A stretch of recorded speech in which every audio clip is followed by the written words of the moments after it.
Hi everybody, I'm Trish Christ. In this episode of Our Nashville, NECAT and our super crew of teenagers spend some time with the Country Music Hall of Fame and Museum.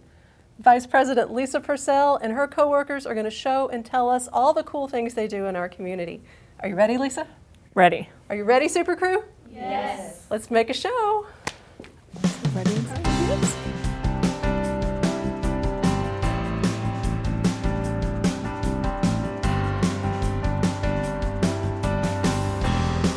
It's our Nashville.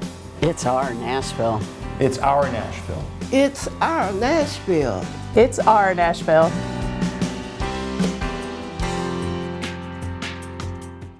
We all know how to talk about our organization during meetings, but what about the chance encounter of a lifetime?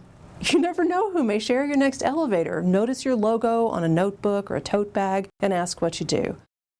What's the clearest, most persuasive thing you can say in a short elevator ride? The Country Music Hall of Fame and Museum is a global arts organization that loves this local community, and we are reinvesting time and energy in audience growth and development and supporting Middle Tennessee. And I am always thrilled to tell people about 40,000 school students or free access to 18 and under, to online programming and digital collection gratis access. So it makes me excited to share that there is something for everyone, and I hope that you'll experience it with us. The Country Music Hall of Fame Museum is a not-for-profit, and it was created in 1964. We opened a museum in 1967. So we're a 501c3, and we are governed by a board of officers and trustees. We report up to a group of people who care deeply about what we're doing here and give us great guidance. The collection in the museum belongs to the public. Essential to a museum being a good museum is to understand that, once something comes in here, it is our job to be custodians of the collection. We're supposed to take care of it. We're supposed to engage as many audiences as we can with it, and we use it in various and sundry ways around here to do that thing. It is hard to imagine a time when the Country Music Hall of Fame and Museum was not in its present location in downtown Nashville, near all of the other stuff, the Predators Arena and the Ryman and the Symphony and the upcoming National Museum of African American Music and all of that stuff that we think of as Nashville. But it wasn't always there. Tell me about what happened before it came to be, in broad strokes, where it is today. It's not 10 years old. It is an amazing time at the museum, and just the trajectory of the museum has been really stunning. We're a little more than 50 years old, and we started off in Music Row and worked our way to downtown Nashville in 2001, and then moving to the south of Broadway neighborhood in 2001, it felt as if it might be a big risk as town was developing, and it turned out to be perfect and just kind of one of the jewels in the city's crown that we're just so proud of, and so proud of the ability to tell Nashville's story and musical heritage story, so it's great.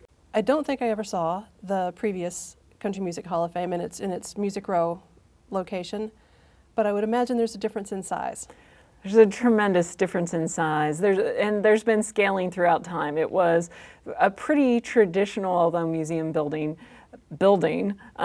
in Music Row that really paid tribute kind of to the cottage industry that used to be Music Row in the sweet bungalows. It was a museum to fit that scale, frankly, and fabulous and wonderful and national in scope and did great work. And when moving downtown, there was just such a need for more space. The collection continued to expand, and everything is based on the collection, which is now 2.5 million artifacts deep, which is awesome.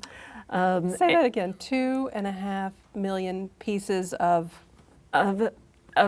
artifact / object. It's really diversified. So when you think of museum collection or you think of us, you might think of performance costumes or instruments, and it is those things, but it is also a massive recorded sound collection, film collection, TV, business documents, photographs, so much more, because we're telling a multimedia and American history and culture story, so the touch points are so varied and also important. Not only do your artifacts grow in number, but I suspect your visitors grow in number over the decades. What kind of numbers are we talking about in recent years? Yeah, we're really, really fortunate for all of the energy around the town and interest in country music and just building expansion. The building doubled in size in 2014. So fully open now, a facility that is 350,000 square feet downtown, and there was very much a demand for that. Now we have about 1.2 million visitors, and it's pretty significant. Wow. It makes it one of the most visited museums in America, which is just a huge source of pride for us and for Nashville to truly be a home of a very international museum. And about 14% of all of our visitors come to us internationally at this point, which really speaks to the goodness of the town. The exhibition program needs to be really balanced. And so we're really out there looking at everything that's happening in this world that we define as country. And I would say that probably we are defining it more democratically than a lot of people are.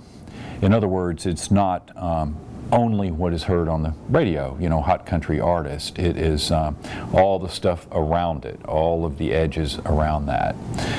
And so the process that we go through is a few of us are in a room and we are putting forward who we think is worthy of an exhibition, and then there is some fighting and screaming and arguing, and we end up with who we think we should do.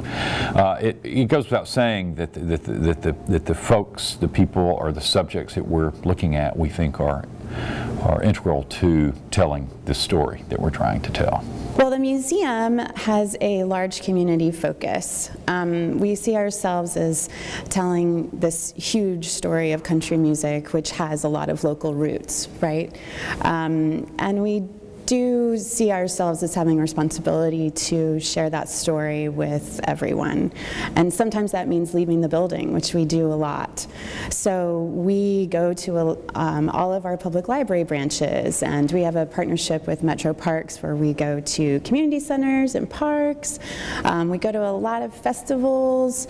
We go outside the county. We go just about everywhere that we can get an invitation, or sometimes we invite ourselves, to provide different sorts of programming. Usually those programs are around music making or art making. We have a very popular program that travels called the Musical Petting Zoo, where you get to try different instruments and learn about different instruments in country music, and we take some professionals with us to help with some guided instruction. The CMA, it is their Hall of Fame, and we are the home for it, so visitors can come and touch it and be close to people that have made an indelible impact in the music and honor them.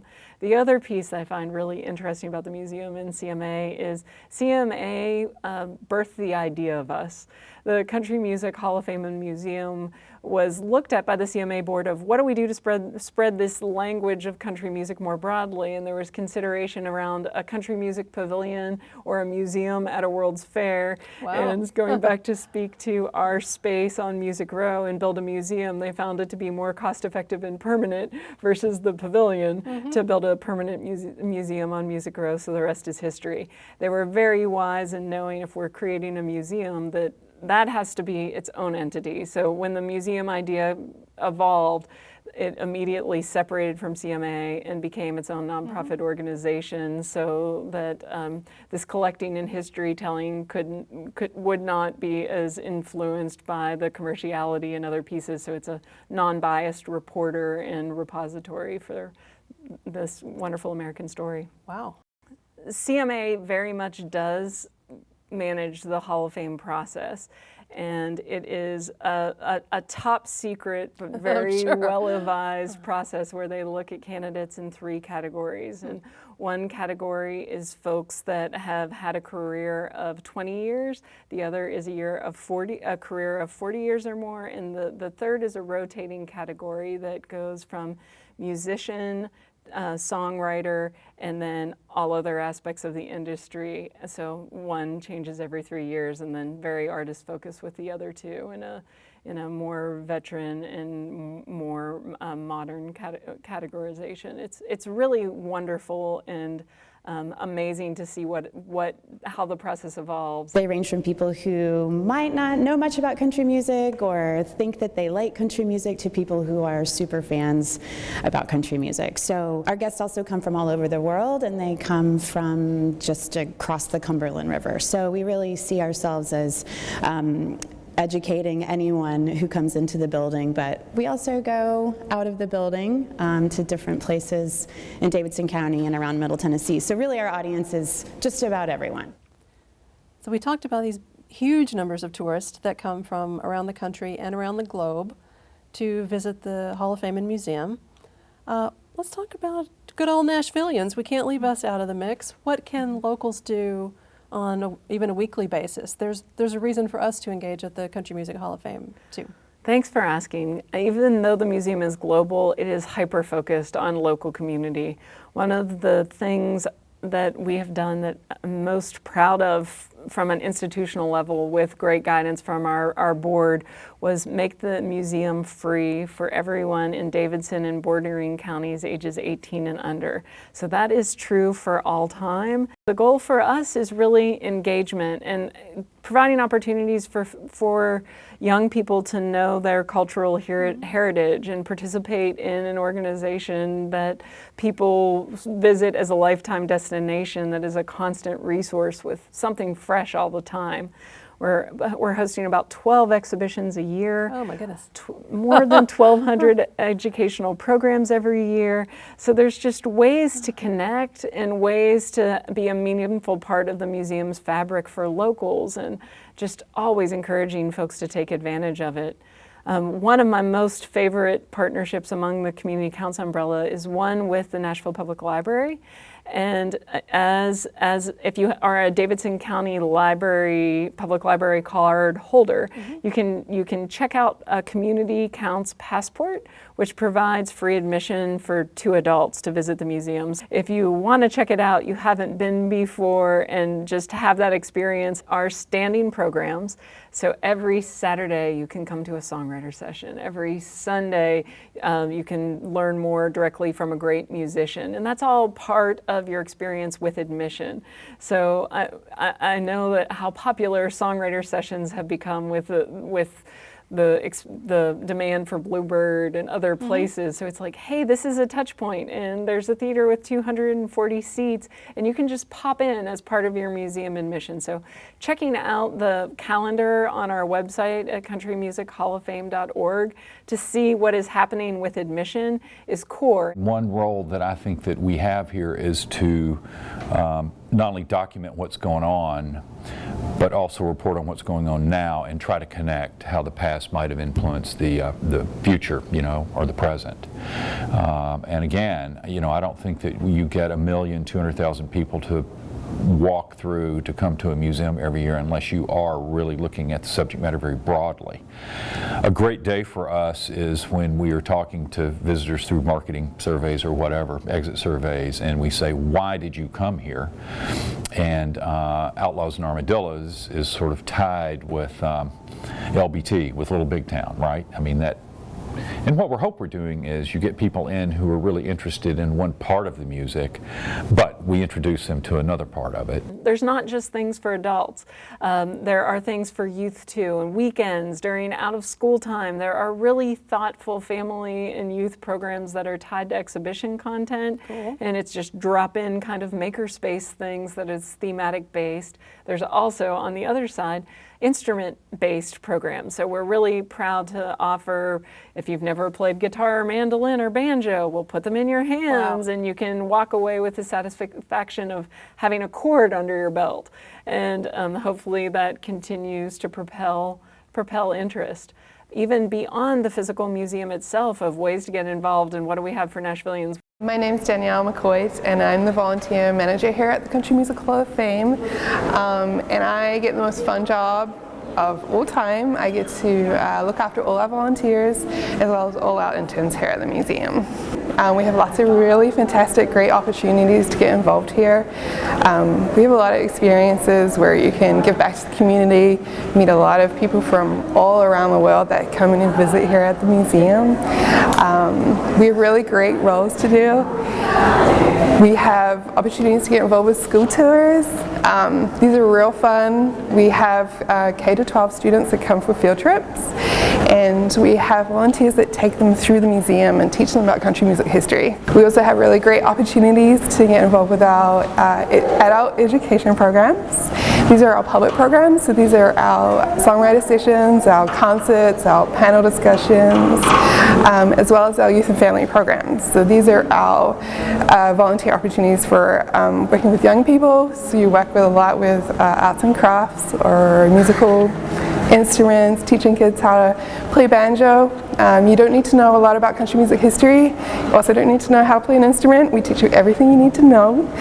It's a really great opportunity to get involved behind the scenes here at the museum, as well as meet new people, learn new things, and have a lot of fun. So every Saturday we have a songwriter session, and this is a performance-based program. We have a hit songwriter that comes in, perform some of their songs, tell the stories behind the songs. The audience gets to ask them questions about their creative process or the music business. Usually they'll stay after and do a meet and greet. So it's a really cool opportunity for a lot of people who just love songwriters and come every week and get to hear them in this beautiful theater with great sound, and some people who've just never met a person or seen a person who has that kind of a job. Let's talk a minute about you say multimedia. Let's talk about the giant room that you have where I think, I'm going to get this wrong, so you'll need to guide me on this, but with permission, a guest can access your media archives, which are photography, video, and sound. Mm-hmm. How can that be? I mean, how could I benefit from those items and enjoy them, and in terms of procedure, how does someone get access to those? That's such a great question. Everything in our organization and everything based on being a nonprofit that preserves and collects and makes available the story of country music and the richness and beauty is about accessibility. We acknowledge we have 2.5 million artifacts. There are researchers, there are journalists, there are people looking for touch points of the story. So certainly we do have an archive and a staff that works on things, so you are able to visit the website and make requests for a visit. It's something scheduled to come and do. But in trying to be focused on the access part, we have a digital archive, and we actively secure grants to make digital copies of artifacts in our collection. So now you can go to the website and just sort of Google Country Music Hall of Fame and Museum Digital Archive, and we have nearly 100,000 items available for view, and you can keyword search the same way you would on Google and see what we have. And I honestly think that's the greatest place to start. See if we have it, and then there's information from the digital archive if it's not yet posted. For us, it's the ongoing mission and action. It's, will the work ever be done? It's like, wow, we have a 2.5 million artifact collection. We're 100,000 digital artifacts plus deep, and you're getting more all the time. Yeah, and it's funding based because it is the hard work of museums to catalog those pieces. Mm-hmm. If you just think about, we live in a world of metadata. It's how do we capture, there's a picture of Dolly Parton or a recording of I Will Always Love You. What are all the keywords you would need to search? We'll think of recording. Who wrote it? Who played on it? When did it happen? Where was it recorded? So thinking through all of those things requires human beings that can collate all of the information, enter it, so it can be found and be vital and viable forever. So it's a huge scope of our work expanding that, and we're really proud of the federal grants we've received to do that work and have a big team on it. But yeah, are working hard towards accessibility for all of the good reasons of spreading the word and spreading the content. Preserving Materials is in and of itself noble and important, but to then be able to have a writer in Northern Ireland who wants to make a book about the history of country music, to be able to see online things that he needs, and to be able to reach out and say, I need to go deeper on this, that's kind of, that's amazing. That's Yeah. revolutionary in terms of sharing the art form. And we have about 1,000 searches a day through that. So Wow. we feel like that is the ongoing future of how do museums become more accessible in content. I mean, for me, music matters because I'm able to listen to songs that have been written that help me understand my life and what's going on out in the world. And I think country is particularly important because essentially it's blue-collar music, and it's talking about, in very eloquent ways, normal subjects, everyday subjects. And I think that if you look at this music closely enough, in some ways it tells the history of this country, you know. And above that, it's just great fun to listen to music, right? It's inspiring, you know, it can change your life. You know I'm a word nerd, and I read in researching about the Hall of Fame that your mission, this may not be your official mission, but metaphorically your mission is to preserve and interpret the American vernacular in music. What does that, I mean, I know what the word vernacular means, but what do we mean by that? Why vernacular in the context of the Hall of Fame? The museum itself and the art form that we studied certainly, and I need to say that we really do present country music as an art form, and it's populist and it's folk-based, and that is a tradition that is so important for cultural organizations to honor and elevate to high art. The commercial audience always does. It's fun to do that in the high art space. Vernacular, because often it is the voice of a southern region, it is a voice of a populist people, and that's the why. In form and content, I guess, Yeah. is what you're saying. The way we say what we say and what we're talking about is rooted American. in an era, and it's uniquely American. It is uniquely based in the South, although is influenced by a number of things, and certainly the southernness of it has gone a number of different ways. And it is now a very big tent, but it has always been an inclusive tent. We're super excited that the National Museum of African American Music is coming near to us because African American music is a huge part of our story, as much as immigrant-based music is, and it is beautiful. We need the banjos, we need the fiddles, we need the gospel choirs, we need the cowboy music, we need the Appalachian music. It's just a confluence of things that really created some unified sounds that are uniquely American. One of the other great ways that the museum takes care of Middle Tennessee and is just tries to do our part as a great corporate citizen is through our sustainability initiative. When you move a museum downtown and then it doubles in size and doubles in visitation, one of the things that you create a lot of, besides great memories, is a lot of solid waste. So trash, and just being sensitive to what do you do with this? So solid waste is not all stuff that you would throw away. Some of it has an ongoing use, or it could. Yeah, upcycling is a really interesting concept for museums. And for us, since we have such a big culinary program, and last year hosted hundreds of events, internal and external, it's kind of stunning, 1,800 plus last Amazing. year.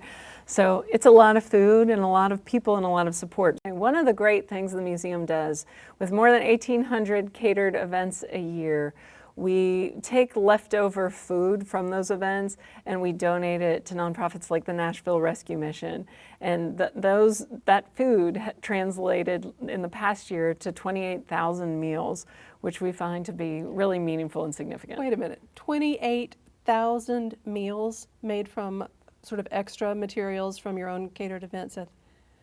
That's enormous, Lisa. Yeah, we are so excited about it, and so excited about the commitment from the culinary and operations team. It's win, win, win, win. Win-win. And we've really engaged our visitors in sustainability efforts too, and have sustainability and recycling receptacles throughout the museum, and are really proud to see the difference people are making there. It is over 130 tons of recycling per Holy year, which moly. is significant. One of the more fun things about that, which is unexpected for a museum perhaps, is that, especially one that focuses on country music history, is we've won some really interesting awards for that work, which is really gratifying. It's important to do good work, and it's important to do good mission-based work, but it's important to do that work well and be aware of your footprint. Sure. So we are fortunate to receive the American Alliance of Museums Outstanding Sustainability Award at a national level this year. We received a governor's award from the state of Tennessee, and then the Piedmont Natural Gas Sustainability Award from the Center for Nonprofit Management during the Salute to Excellence Awards this year. So just doing that work and knowing it's sort of may confound expectations, but really showcase the heart of this nonprofit that acknowledges that it can give back in potentially unexpected ways is exciting. Not only are you welcoming large crowds, but you are responsibly welcoming large crowds. Well said. Okay, it is my favorite part of the interview. It is the speed round, just like the game we used to play when we were kids, where I ask you a question, and the first thing that comes to mind, let it fly, and we'll go on to the next one. Great. And if you're wrong, don't fret. I don't think you'll be wrong, though. Okay, you ready? Ready. Speed round with Lisa Purcell. Who was the first person inducted to the Country Music Hall of Fame? There are 3 initial inductees, and it is Fred Rose, Jimmy Rogers, and Hank Williams. Wow, you caught my trick question. Do you know when? When? 1961. Also a trick question, because that was well before there was a physical building. Okay, cool. Tell me something a 10-year-old can enjoy at the Hall of Fame. Elvis's car. Ooh. Tell me something a 50-year-old could enjoy at the Hall of Fame. A songwriter session on a Saturday. Tell me something an 80-year-old can enjoy at the Hall of Fame. Walking through 80 years of American history and seeing it in artifacts and remembering life and connecting past and present. Beautiful. All right. My last question is the easiest of all. What is your website? Our website is countrymusichall-of-fame.org. Thank you, Lisa. Thanks, Trish. It was great to be with you.